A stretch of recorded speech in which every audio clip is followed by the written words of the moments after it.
Thanks very much for the introduction, and thanks for the invitation. I have to say I am truly honored and very humbled to be standing here today on this Veterans Day, on this day of service, and certainly on this day of historic times in this beautiful nation. I think the future that lies ahead for the nation, and certainly for Accenture Federal Services, is with a different view than it was just a few days ago. And things will be changing for many of you, and hopefully what I will be providing you today are some basic tools on how you can better manage change, how you can better be focused in the midst of very, very busy times, and how you can have more balance in your work and your life and in your well-being in general. So what I'll be sharing over the next 45 minutes is, first of all, the case for mindfulness. Why mindfulness for guys like you that are incredibly smart? I have been working with Accenture in around most of the world, in Australia and Asia and in Europe and in North America. And I know for a fact you're smarter than most. And I also know that you're very linear, very rational, very logical thinking. So what I'm going to do is I'm going to bombard you with science on why is mindfulness a really, really important thing. Sorry about that. I hope it'll keep you awake. After having shared the case for it, I will put you to the practice. I'll share how you can do it, and I'll guide a few minutes silence of mindfulness practice. And then we'll move forwards and bring it into action. How can you use mindfulness as a tool for being higher performers with more well-being in the way that you are working and living? Does that all sound okay? Awesome. So just before I say anything more, I'm really curious, how many of you have heard about mindfulness before? Please put your hands up. A good bunch of you, more than there are new people in this organization. That's a good thing. So you know more about mindfulness than maybe Accenture. Okay, how many has practiced mindfulness or are practicing mindfulness? 7. Thank you. All right, very good. So mindfulness is a thing that is spreading like wildfire these days. We are traveling around the world. We are based in 27 countries and bringing mindfulness into some of the greatest organizations in the world. And what we are doing when we're meeting with the leaders of these organizations, I always go and ask, why are you doing this? And they say quite similar things regardless if they're from Australia, whether they're from Asia, Europe, or North America. They say, I and my employees are facing a reality that is different than it was just a decade ago. And they always mention at least 4 things, which is being under pressure, being always on, being information overloaded, and living in and working in environments that are heavily distracted. Now, how many of you, from your experience of working at Accenture, can tick at least 3 of those 4 boxes? Hands up. All right, so we call it the paid reality. And welcome to the paid reality. The interesting thing about the paid reality is that in this reality, one thing comes under siege, and that is our attention. Our attention is under attack these days. And what researchers have found is that when we come under attack from an attention point of view, our attention drops. And researchers have gone into organizations and looked at people's attention spans, ability to actually pay attention in a meeting, pay attention to an email, pay attention to important conversation with somebody you care for, and seeing that we are starting to suffer from attention deficit traits. Radically drop in attention skills. They even put a number to it. They say that 46.9% of our time, our mind is involuntarily wandering away from what we are doing right now. And if you put this into a work-life perspective, that means you may be sitting at the desk, you may be sitting in front of your computer, but half of the time, your mind is actually somewhere else. And we know that when we are present, when we are mindful, when we are focused, we are more mindful, conscious choices, we have sense of control, we're more resilient, focused, prioritized, engaged, and creative. And when we are not paying attention, when our mind is wandering involuntarily, we are more distracted, more on autopilot, have a sense of loss of control, more stressed, and so on. This is not great. What we have entered is what could be called an attention economy, where it used to be our skills and our time that measured our productivity, nowadays our ability to pay attention is becoming equally important for our performance and certainly well-being. And with the words of your own Thomas Davenport saying, understanding and managing attention is now the single most important determinant of business success. Now, this all may sound a little bit bleak and negative, and you may be thinking, okay, we're in DC, we're in Accenture, we're cool, no problems with attention. Anybody thinking that? That's a shame, because I would love for you to be disappointed. Okay, what I would like you to do now is to do a little test, because I may be wrong. I might just be on the wrong stage today and talking to the wrong people. But let's figure it out. I'm inviting you for a little test. It'll take 45 seconds. It won't hurt a lot, I promise. I'm asking you to start by closing your eyes, because that'll make it a little bit more easy. And for the next 45 seconds, choose one thought, and just one thought. Focus on that. If any other thoughts creep in, do not think about them. If any sounds distract you, do not listen to them. One thought, 45 seconds, starting now.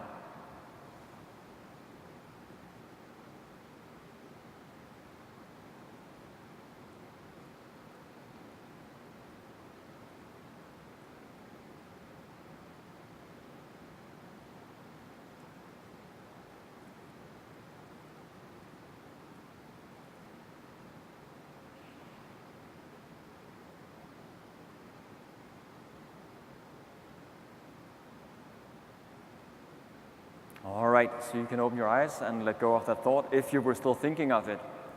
And with a very honest raise of hands, how many had one or more other thoughts than the one that you intended to think about for these 45 seconds? That was more than 7, I would say probably 97%. Okay, interesting. So what you just experienced was very simply attention deficit trait. Just short 45 seconds trying to focus on one thing, but the mind fails us. Because we're in the paid reality, because our attention is under siege, we're losing our ability to simply pay attention.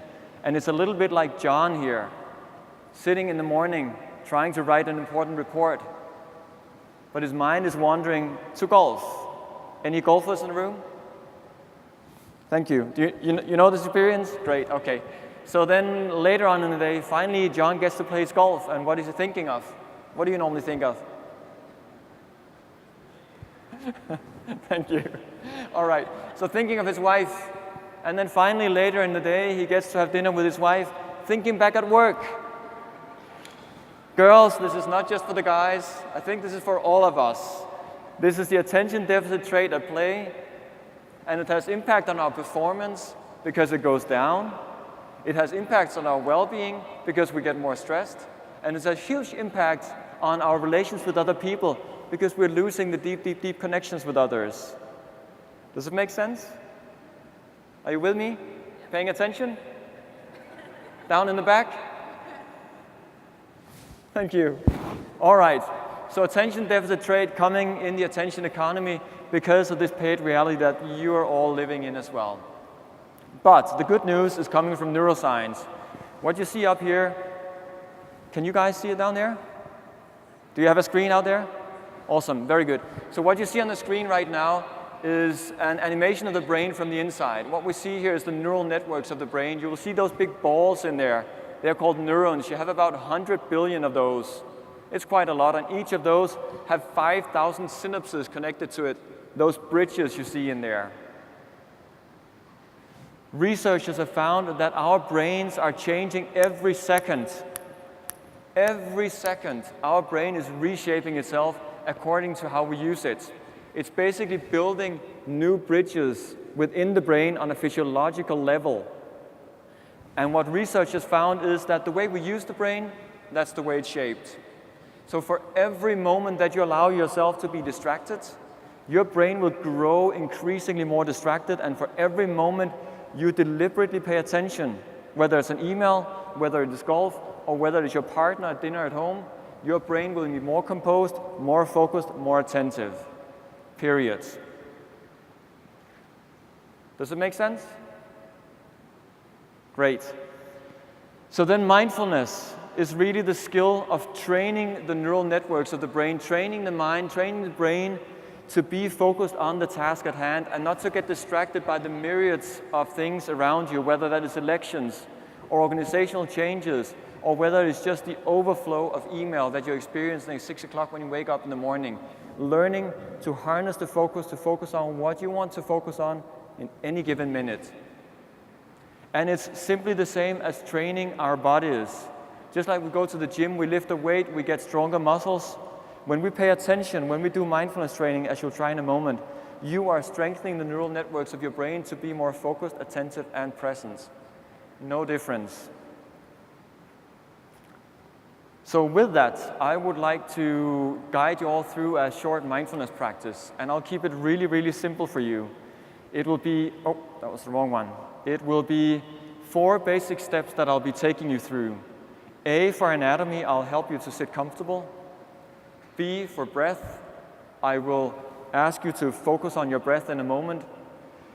C, for counting, to help stay focused on the breath. And D, how you deal with distractions. Are you game for a short mindfulness practice? Awesome. I'll sit down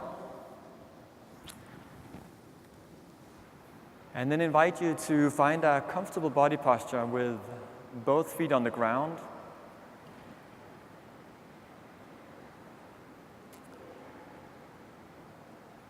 Have a straight back. Allow yourself to relax your neck and shoulders and arms.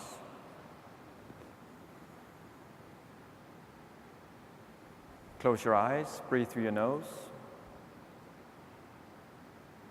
And generally just relax. And then direct your full attention to the experience of your breath, specifically at your abdomen. Just notice the rising and falling, breathing in, breathing out.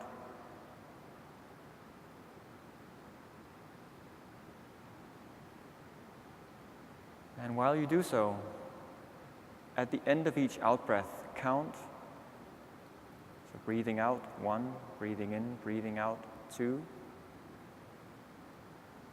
Count up to 10, then count backwards down to 1 again.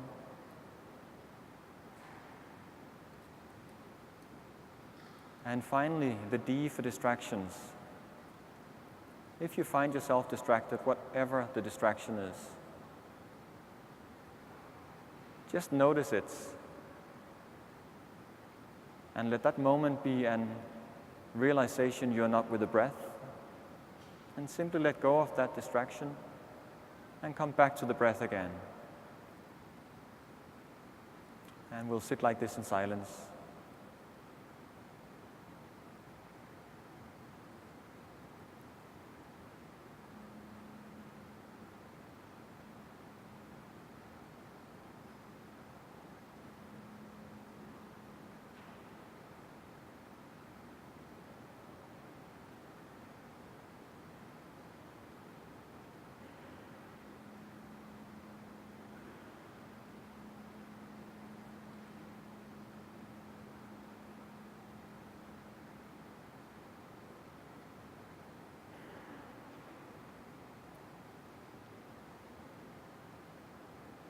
So continuously observing the in-breath, followed by the out-breath, focusing on that, counting to keep track, and letting go of any distraction.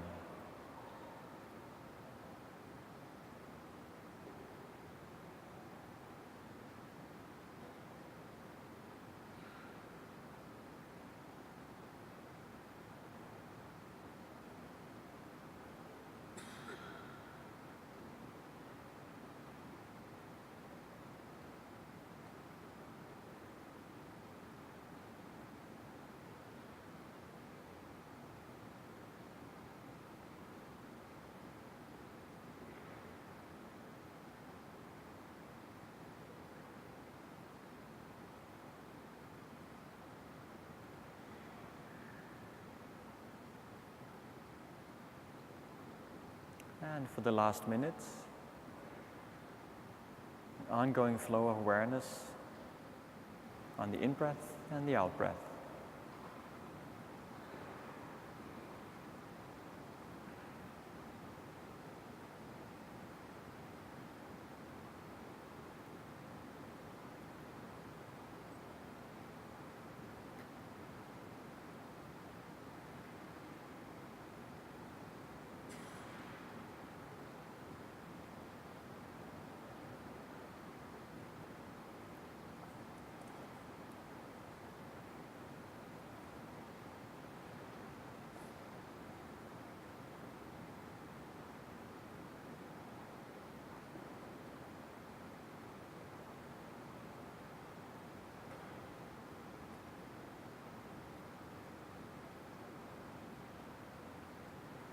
All right, and now in your own pace, let go of the practice.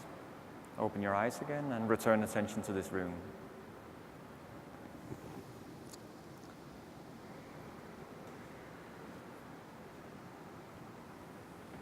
So I would appreciate if you would turn to your neighbor now and share two things.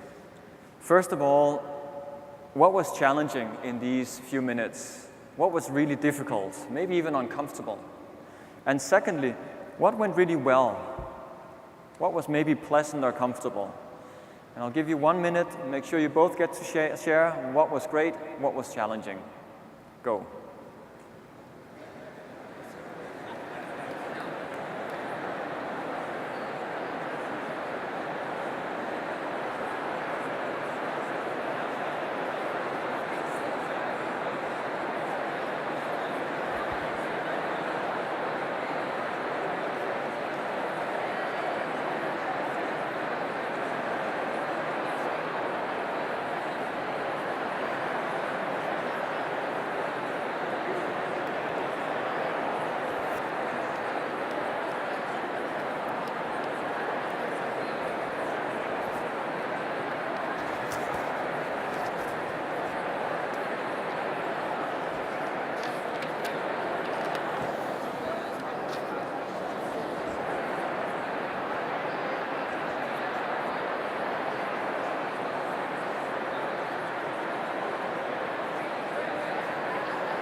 All right, thank you.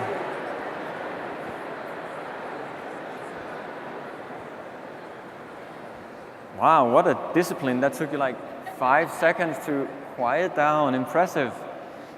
All right, so how many found that it was difficult to stay focused on the breath? Quite a few. How many actually managed to stay focused on the breath for, let's say, at least 10 seconds at a stretch? How many had at least 10 seconds at a stretch? Okay, so congratulations to all of you.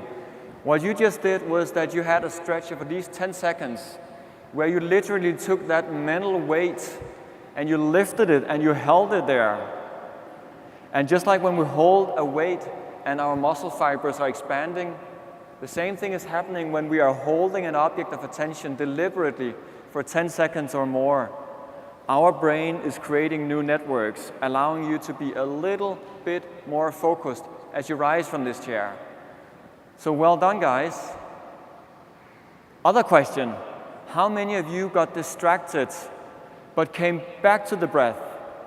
At least, let's say, 5 times. Hands up. How many of you did it 10 times and came back again? One heavyweight lifter down there, that's awesome. So think about it this way, every time you get distracted and you notice you're distracted and you bring it back again, that is the moment that equals going to the gym and you lift. The lift is like pulling your attention back from a distraction.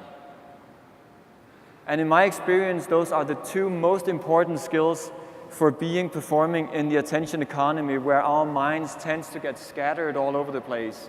The ability, first of all, to hunker down and focus on the object of your choice. And secondly, when you do get distracted by sounds and by email notifications and by people around you, that you have the ability to notice and bring back the attention. And that is really what mindfulness is about. And when you ask the neuroscientist what is happening in the brain, this is what's happening in the brain. If you look at the screen on the left-hand side, you will see the brain with a little part that is lit up in blue that is called the prefrontal cortex. This part is very heavily activated when you pay attention to anything by choice. So when you were sitting for those 4 or 5 minutes and paying attention, that was the main part of the brain that was lighting up.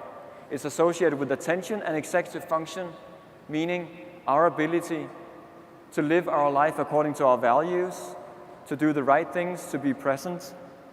And then what happens when your mind is wandering, going to the top, all kinds of old parts of the brain are activated. You start to become aware, you redirect at the bottom, and you come back into the attention field. And for every time you go through that circle, you're strengthening your attentional muscle and are able to apply that in emailing, in meetings, with your family at home, and so on. Does it make sense? So we may be living in the attention economy, we may be living in the paid reality, but there's a great hope because we can actually train our way out of it. And if we look at the mind and mindfulness, what are we achieving according to the researchers? We're getting a bigger prefrontal cortex, which is a great thing. That means we're basically smarter at living our lives. We have increased emotional intelligence, we have increased creativity, increased kindness, empathy, and happiness, less stress, and we get a significantly enhanced memory. Now, how many of you would like to have just, let's say, 3 of those? Okay, great. Then from a body point of view, we have a more balanced blood pressure, decreased cellular aging. Girls, that means more nice skin. You don't need to buy all those creams and things put in your face. Better sleep quality. You might actually be able to sleep a little bit less because you have better sleep. Increased blood flow, increased immune function, decreased heart rate, and a whole lot of other things. All great stuff. From a work perspective, there's also researchers having looked at this and finding that our job performance, our problem solving, job satisfaction, work-life balance, focus, concentration, and all kinds of other great things goes up. And other things go down as you see emotional exhaustion, cognitive rigidity, intention to leave, and so on. So there's really a great business case here. And you may be thinking, okay, so this is research on normal people who are just living their lives. But again, we're Accenture, we're different, we're smarter. So these are the results of this kind of training done with your colleagues, both in Europe, in North America, in Asia, and in Australia. Finding that after 5 weeks, just 5 weeks of 10 minutes of training like this, people find they're getting 20% better focus, 20% better prioritization skills, better collaboration, better work-life balance, less stress, less multitasking. And now some of you are thinking, less multitasking? What is he talking about? We're Accenture. Come on, Rasmus. You may be coming from Denmark, the happiest nation in the world, and just thinking that we should not multitask. Okay, great. Who thinks that multitasking is a great thing? Hands up. Some of you, but not all. That's great. I guess you know where this is going. Are there any proud multitaskers in the room? Thank you. Oh, wonderful. 5, 7, a few over here. You not. You don't like, oh, great. We have a very, you want to come up here? All right. So I would like to talk about multitasking for a bit and bring mindfulness into action instead of just the sitting practice, which is a fundamental part. And by the way, there will be a pilot program in Accenture Federal Services, or a few pilot programs starting quite soon that you're able to sign up for. So if you want to go more in depth with what I'm talking about here, this is just a brief overview. There will be a direct opportunity for doing that. But let's bring it into action first. Bring mindfulness into a performance context. Work life has changed drastically over the past few decades. Some of you may actually remember the name of that thing on the black boxy thing on the right-hand side. How many knows what that is called? Typewriter, great, okay. Even my son on the first row, he's just 16, but he still put his hand up. So typewriter, so it's not totally forgotten. Anyway, that is very much characterized in what work life was like a few decades ago. We were able to focus on what we were doing because there were no digital distractions around us. On the left-hand side, that's more like an Accenture reality, am I right? Yes? In the back? Great. All right. So what is interesting about the mind, the brain, when it is confronted with more than one source of distraction at the time, is that the brain tries to solve all of it at the same time. So if you're getting an email and somebody calls on you at the same time, the brain by default wants to attend to both of it. And it is called multitasking. And I'm going to share some research on that, but before that, I want you guys to do a little test. I need you to pick up a piece of paper and a pen.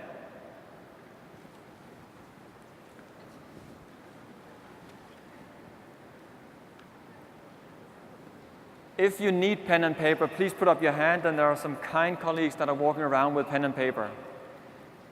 Pen and paper people, there's a few people in the back here.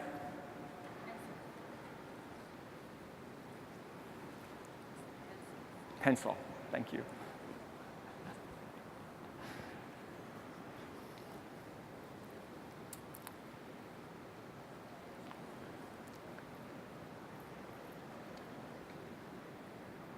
So while everybody's getting their pencils and paper, just a little warning, if you really don't want to know what multitasking is doing to your performance, do not join me in this test.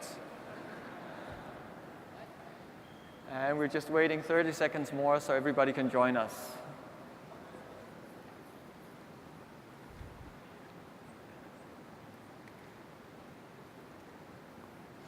Fortunately, pens and pencils go faster than the coffee did this morning.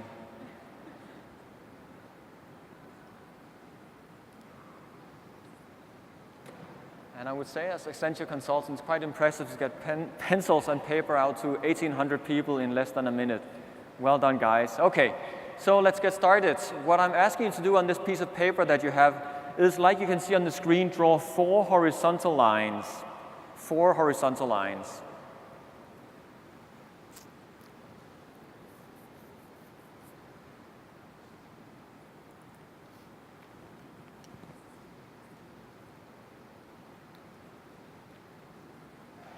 All right, having done that, but only when I tell you to, you will be writing on the first line, I'm a great multitasker, not yet, no head starts. As soon as you've done that, you'll be writing on the next line, 1, 2, 3, 4, 5, 6, 7, all the way up to 20. I'll be timing you while you're doing this in increments of 5 seconds. So when you're done, write how long time it took you. Are you ready? Set, go. 5 seconds.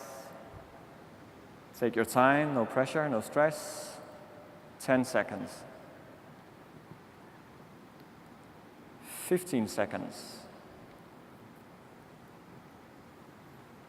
20 seconds. 25 seconds. 30 seconds, I'll give you the last 5. And 35 seconds. Did you all make it? Great. So we're also working globally with your great colleagues and friends. This exercise is a little bit more tricky with them because you kind of have to give them more time. So it's always nice to work with you guys. Okay, that's not true. So what I'm asking you to do now is to write exactly the same things on the next 2 lines, only you're going to multitask your way through. So you'll be writing I, then 1, then A, then 2, then M, then 3. And I'm sorry, I was too lazy to finish the animation on the slides, but you get the picture. Writing exactly the same thing, multitasking your way through it, and I'll be timing you. Ready, set, go. 5 seconds. 10 seconds. 15 seconds. Don't make any mistakes. No mistakes, and take your time, 20 seconds. But then again, if you want to go out and do your service, you might want to hurry up a bit. No pressure, but please, 25 seconds. 30 seconds. People are laughing. I don't know what's funny about this. 35 seconds. Come on, guys, you were all done by now. You're still writing. 40 seconds. I thought you were great multitaskers in Accenture. 45 seconds. 50 seconds. I'll give you the last 5 seconds.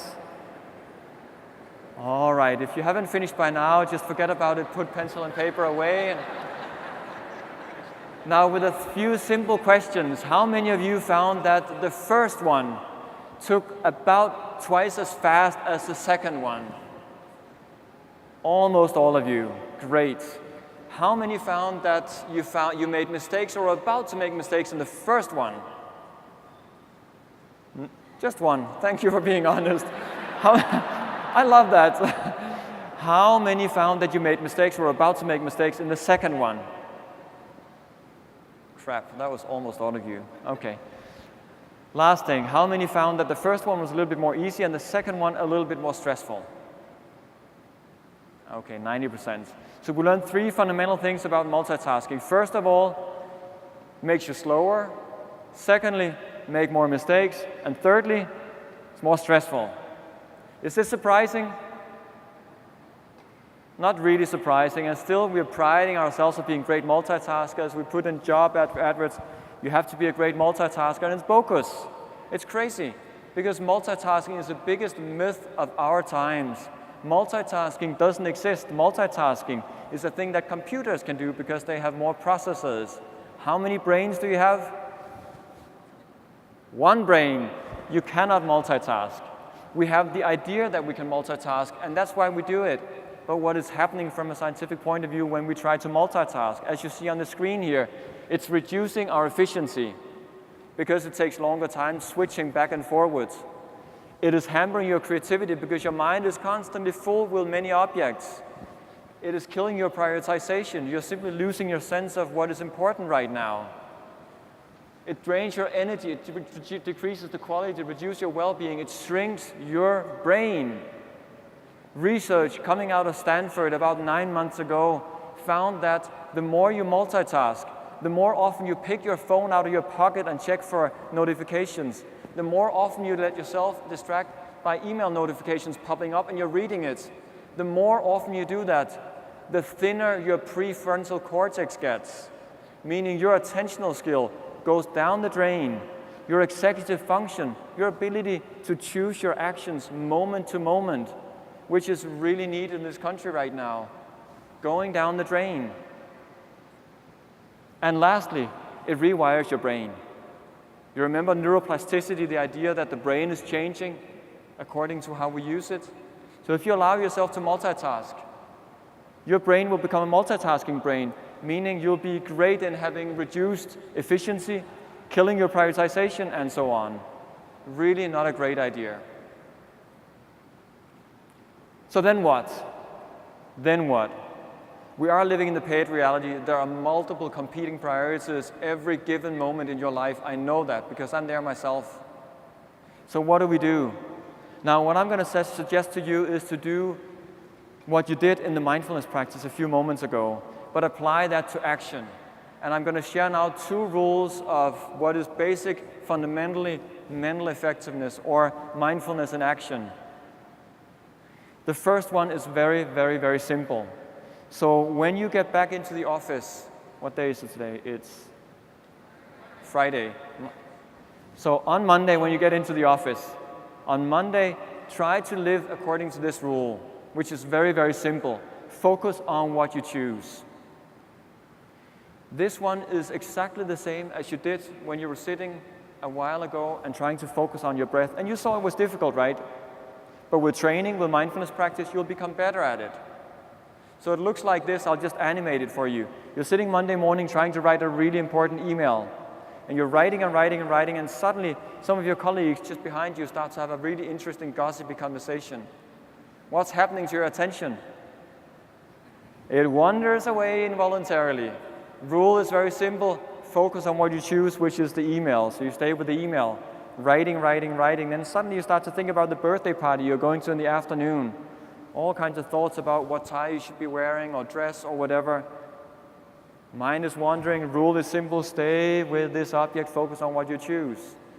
So ditch the distraction. Stay with the object. You getting it? Very simple. Focus on what you choose. Then at some point you're still writing. Marty gets into your office. And Marty, he looks really funny. Marty's red in the face and his hair is a little bit all over. And he shouts at you, "Hey, get out here, our most important client." Won't mention who that is. He really needs us right now. You have to get out here and help us. But just remember what I told you. Focus on what you choose. Stay with the email. Is Marty still around?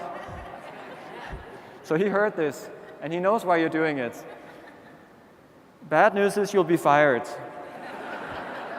Good news is, on Tuesday morning, you can practice mindfulness for 10 hours, and your prefrontal cortex, I tell you, it'll get thick.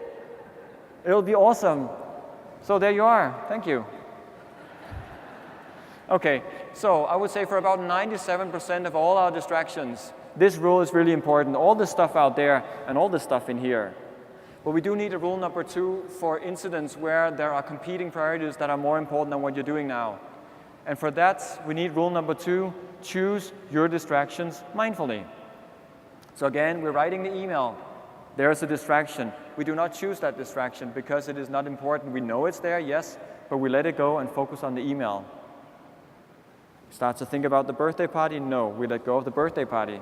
We stay with this. Marty comes into the office. Very important. And with better awareness coming out of training mindfulness, you will notice this is more important than that. Do not do this. Yes, hi Marty, how can I help? Don't do that because you're multitasking and you'll be more stressed, there'll be no communication, there'll be mistakes, all kinds of things. So what you want to do is fully close down that email. Fully attend to Marty. Be there, finish it, and then return. Eliminating as many mental shifts as you can is what these 2 rules is about. Choosing your focus and choosing your distractions really mindfully. Now I know you're all consultants and you're all within Accenture, linear thinking, and I cannot come here on stage without sharing at least one matrix. So that's what I'm going to do now. I'll take these 2 rules, basically I'll take mindfulness and draw into a matrix. Do you like that? All right.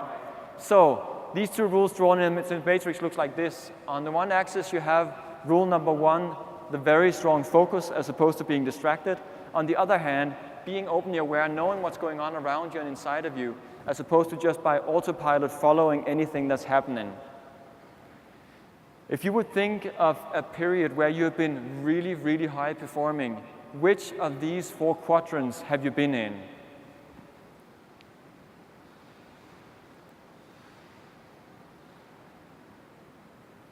You're saying 2, quadrant 2, and that's exactly right, because in quadrant 2 we are very focused on what we should be focused on while maintaining an awareness of what's going on around us. And that's really the quadrant where we're mindful. That's really what it is, mental effectiveness. Now in the first quadrant we get into a state of flow, which can be great when we're running or biking or swimming, and sometimes when we're just punching numbers. But in a flow state we are losing a bit of awareness. And if the fire alarm goes on, we might not notice it. Or if we make mistakes, we might not notice it. So flow can be great for some things, not necessarily for work. Now the 4th quadrant is where creativity arises. So we want to be there sometimes. We want to let go of that rigid focus on things. Just as a side question, how many of you have had your best ideas when you were sitting and just typing away on emails? Just doing emails and the best ideas come up. Nobody? 1, thank you. How many of you had your best ideas when you were under the shower, going for a walk, driving the car, having a good conversation with somebody? Right. So when we let go of that rigid focus, great ideas arise, but we only have the ability to make it innovation when we have the focus capacity of bringing it up into 2nd quadrant. Now the 3rd quadrant is an interesting place. That's really where we're completely mindless. We're lost. There's really nothing good to say about it. You do not want to go there. You do not want to go there. What I would like you to do now is to take a few minutes with your neighbor and come up with a few ideas on how on Monday when you get back to the office, how can you better work according to these 3 rules, or these 2 rules, this matrix. What can you do individually? Like, do you want to assume a mindfulness practice? Do you have to set some commitments for yourself? What can you do technically? Are there things in your Outlook settings you might want to look at changing? Do you have to do anything about your office environment? And what can you do socially, culturally? Do you need to have conversations with your colleagues around these things? So please take 2 minutes and share 3 specific things that you'll be doing on Monday. 3 things.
All right, people.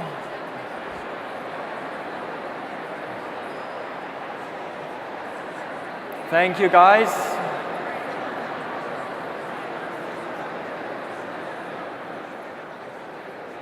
Awesome. Thank you very much.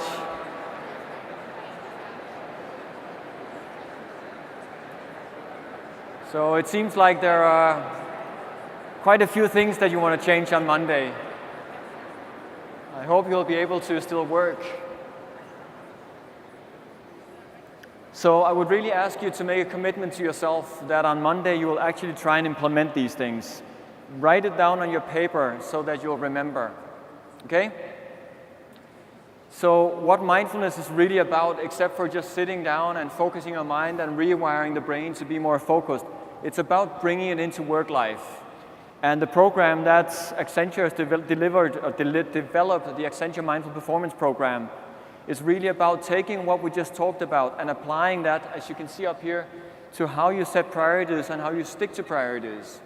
It's about how you focus on your emails in a mindful way that allows you to be more effective and less stressed. It's about how you apply it to the way you have meetings and all the other things that you're doing during work life.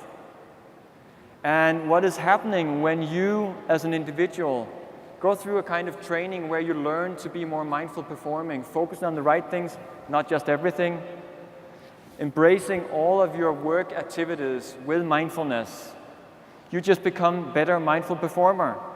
And what we find in organizations where groups of people are doing this is that numbers of mindful performers create organizations that are mindful. And especially in times of change, the ability for larger groups to stand together and in a mindful way move in the same direction with the same priorities and goals is just what makes the difference. So this is what mindfulness is really about in terms of performance.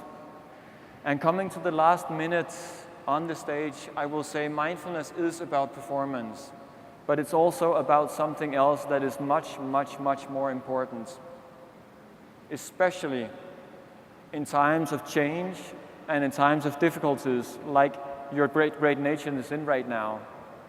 And I'll illustrate this with a quote from our very first client 10 years ago. And we hear this story again and again and again. So this is Thomas Berg, the sales executive of a large European insurance company. And he brought us in expecting that they would be more high-performing, more focused, more productive. And after 5 weeks, he came and said, this is why I brought you in, and we've gotten that, and that's grateful. And then he continued and said, however, I realize another much bigger change. I realize on myself and my employees that we are becoming better human beings. So this may sound grand, but really what this practice is helping us is to center ourselves, to find home where we are, and to find an inner sense of peace despite all the busyness out there. And when we find more peace with ourselves, we make more peace with others. And in my experience, having worked with hundreds of large organizations, this is what makes the difference between an organization that really performs highly and organizations that become dispersed and disconnected. So I urge you, try these 2 rules and set yourself up for a challenge. The next 2 weeks, try to take 5 days every week where you spend 10 minutes in the mindfulness practice we just did. And I'll make sure that all of you will get access to a free app so that you can download that app and it will guide you through the practice 5 days a week for 2 weeks. After that, you decide if it's something for you or not. You stand to lose very little, you stand to gain a lot. Do we have a deal? Awesome. So with those words, I would just like to say thank you very much for being here. Thank you very much for the work that you'll be doing today, and thank you very much for the work that you'll be doing in helping, sustaining, and supporting this nation moving forward. Thank you so much. A real pleasure to meet you.